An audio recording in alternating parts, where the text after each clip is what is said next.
Alors aujourd'hui, nous allons découvrir ensemble celui qui est le Fils de Dieu. Le fait qu'un jeune rabbin juif de 33 ans ait été exécuté par les Romains au début des années 30 de notre ère en Israël n'a vraiment jamais été contesté par les historiens. Mais Jésus de Nazareth, qui était-il vraiment? Était-il qu'un des nombreux agitateurs religieux qui pullulaient à l'époque de Jésus? Ou était-il, comme lui-même l'a affirmé, le Fils de Dieu, c'est-à-dire Dieu le Fils, Dieu manifesté en chair? Eh bien, le témoignage de son principal bourreau est très éloquent et très important à ce sujet. Et c'est d'ailleurs à partir de ce témoignage que nous allons ensemble découvrir aujourd'hui celui qui est le Fils de Dieu. Et pour ce faire, j'aimerais vous inviter à tourner avec moi dans la Bible, dans l'Évangile selon Matthieu, au chapitre 27, et nous allons lire ensemble les versets 50 à 54. À ce moment, Jésus poussa de nouveau un grand cri et rendit l'esprit. Et voici qu'au même instant, le rideau du temple se déchira en deux, de haut en bas. La terre trembla, les rochers se fendirent, des tombes s'ouvrirent, et le corps de beaucoup d'hommes fidèles à Dieu qui étaient morts ressuscitèrent. En voyant le tremblement de terre et tout ce qui se passait, l'officier romain et les soldats qui gardaient Jésus furent saisis d'épouvante et dirent « Cet homme était vraiment le Fils de Dieu. » La Bible nous révèle que quand Jésus est mort sur la croix, plusieurs phénomènes surnaturels, étranges, se sont produits.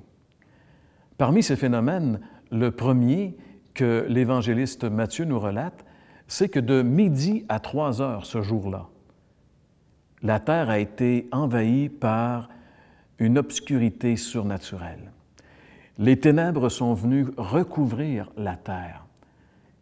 Et c'est un peu compréhensible lorsqu'on réalise que pendant ces 3 heures où Jésus était sur la croix, il était en train de faire expiation pour nos péchés. Et Dieu le Père, qui a les yeux trop purs pour voir le péché, nous dit la Bible, a dû détourner les regards de son Fils. Et vous savez, la Bible dit que Dieu est lumière. Et alors qu'il détournait les regards de son Fils parce que lui se chargeait de nos péchés, la Bible dit que les ténèbres sont venues envahir l'univers. Il y avait des ténèbres sur toute la terre, ténèbres surnaturelles. Certains ont déjà dit que c'était une éclipse de soleil, mais c'est impossible parce qu'un éclipse ne dure pas 3 heures et n'amène pas les ténèbres sur toute la terre. C'était un phénomène extraordinaire, un phénomène surnaturel où Dieu venait mettre son doigt pour dire « Celui-ci est mon Fils bien-aimé, en qui maintenant je me détourne parce qu'il est en train de porter vos péchés. » Phénomène extraordinaire, l'obscurité qui est venue pendant 3 heures, de midi à 3 heures. Un autre phénomène de la crucifixion de Jésus qui peut-être passe inaperçu très souvent, c'est que la Bible dit que juste avant de rendre l'Esprit, Jésus a poussé un grand cri. Peut-être que pour le commun des mortels comme nous, ça ne veut pas dire grand-chose. Mais si on sait que lorsque quelqu'un meurt par crucifixion, il meurt finalement par asphyxie, c'est que ses poumons se remplissent d'eau, qu'il est en train d'étouffer littéralement. Il est impossible pour quelqu'un qui est en train de se noyer, de s'asphyxier, de crier fort. Alors le fait que Jésus a lancé ce grand cri, a poussé ce grand cri juste avant de mourir, est un phénomène surnaturel qui démontrait que Jésus était plus qu'un homme ordinaire. Son bourreau l'a remarqué parce que lui était habitué de voir des gens mourir sur la croix, mais jamais de toute sa vie, il n'a vu quelqu'un réagir comme Jésus a réagi sur cette croix. Un autre phénomène surnaturel qui s'est produit à l'instant où Jésus a été crucifié, c'est la Bible dit que le rideau du temple s'est déchiré en deux depuis le haut jusqu'en bas. Le rideau du temple était ce qui séparait les deux endroits, les deux chambres qu'on pourrait dire du temple à Jérusalem. Ce temple était fait sur le modèle du tabernacle que Dieu avait donné à Moïse dans le désert. Et il y avait 2 endroits, 2 chambres dans le temple, dans le lieu où Dieu résidait. Il y avait le lieu saint, c'est-à-dire un endroit où les hommes pouvaient pénétrer, où les sacrificateurs pénétraient à chaque jour. il y avait un voile et de l'autre côté du voile, il y avait le lieu très saint. Personne ne pouvait pénétrer là. C'est là que Dieu résidait. Et là, il y avait l'arche de l'Alliance. Et une personne seulement pouvait pénétrer cet endroit. C'était le grand prêtre, le souverain sacrificateur. Et encore, il ne pouvait y pénétrer qu'une seule fois par année, le jour des expiations.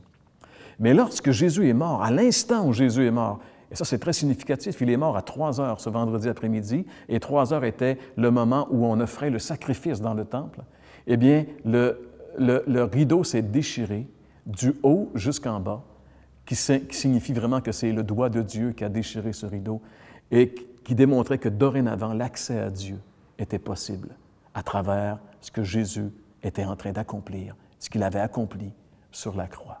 Phénomène surnaturel. Le rideau du temple qui s'est déchiré du haut en bas n'est pas l'œuvre d'un homme, mais c'est Dieu qui a manifesté l'approbation du sacrifice de Jésus. Un autre phénomène qui s'est produit lorsque Jésus a été crucifié, à l'instant où il a rendu l'Esprit, la Bible dit qu'il y a eu un grand tremblement de terre.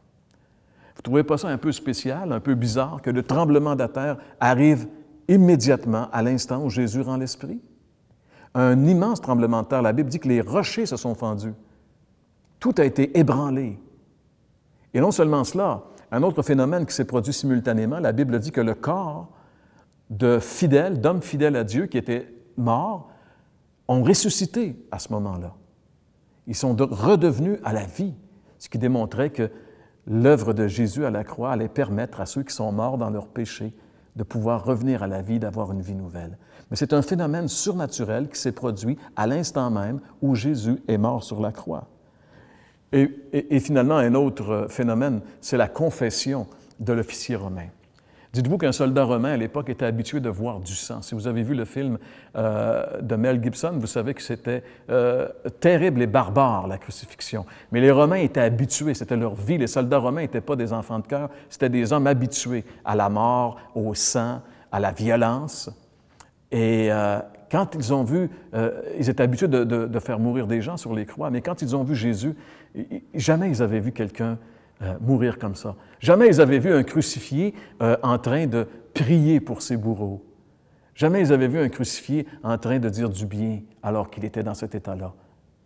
Et ça les a impressionnés au point tel que devant les phénomènes qui se sont produits et devant la façon dont Jésus est mort, nous lisons ici ensemble dans Matthieu 27, verset 54, « En voyant le tremblement de terre et tout ce qui se passait, l'officier romain et les soldats qui gardaient Jésus furent saisis d'épouvante et dirent cet homme était vraiment le Fils de Dieu. » J'aimerais juste vous dire que pour épouvanter un soldat romain, ça prenait quelque chose de vraiment épouvantable. Les phénomènes surnaturels qui se sont produits lorsque Jésus est mort sur la croix démontrent, comme l'officier romain l'a dit, qu'il était vraiment le Fils de Dieu. Savez-vous, mes amis, que celui qui est mort sur la croix du Calvaire il y a 2000 ans, c'était le Fils de Dieu? Savez-vous qu'il est mort pour vous sauver? Savez-vous que pour être sauvé, vous devez mettre toute votre confiance entièrement et uniquement en lui? Car alors qu'il était sur cette croix, entre autres paroles qu'il a prononcées, il a dit « Tout est accompli ». Tout ce qui devait être fait pour que nous soyons sauvés, pour que nos péchés soient pardonnés, pour que nous puissions avoir accès dans la présence de Dieu pour l'éternité, Jésus l'a accompli sur la croix. Mais pour que nous puissions en bénéficier, nous devons le recevoir par la foi. Nous devons nous confier en lui et en son œuvre. Jésus est vraiment, mes amis, le Fils de Dieu. L'avez-vous découvert? Tout au long de cette série, nous vous avons présenté certaines facettes de la personne de Jésus. Avez-vous découvert qu'il est vraiment le Fils de Dieu? Avez-vous découvert que seul lui peut faire la différence dans votre vie? Alors que c'est la dernière émission, le dernier message, le dernier appel, voulez-vous ne pas passer outre aujourd'hui et recevoir le Fils de Dieu comme votre Sauveur et votre Seigneur et avoir la vie éternelle? Vous n'avez qu'à le contempler sur cette croix. Vous n'avez qu'à réaliser tous ces phénomènes qui se produisent lorsqu'il meurt. Ce n'est pas un homme ordinaire, c'est Dieu manifesté en chair qui meurt pour vous. Réalisez-vous qu'il vous a tellement aimé, qu'il est venu, qu'il a quitté le ciel mourir pour vous, Et maintenant, tout ce qu'il vous demande, c'est de l'inviter dans votre vie. Dites-lui, Seigneur, je veux te recevoir comme mon Sauveur et mon Seigneur. Faites-le sincèrement et engagez-vous à marcher avec lui, car il est vraiment le Fils de Dieu.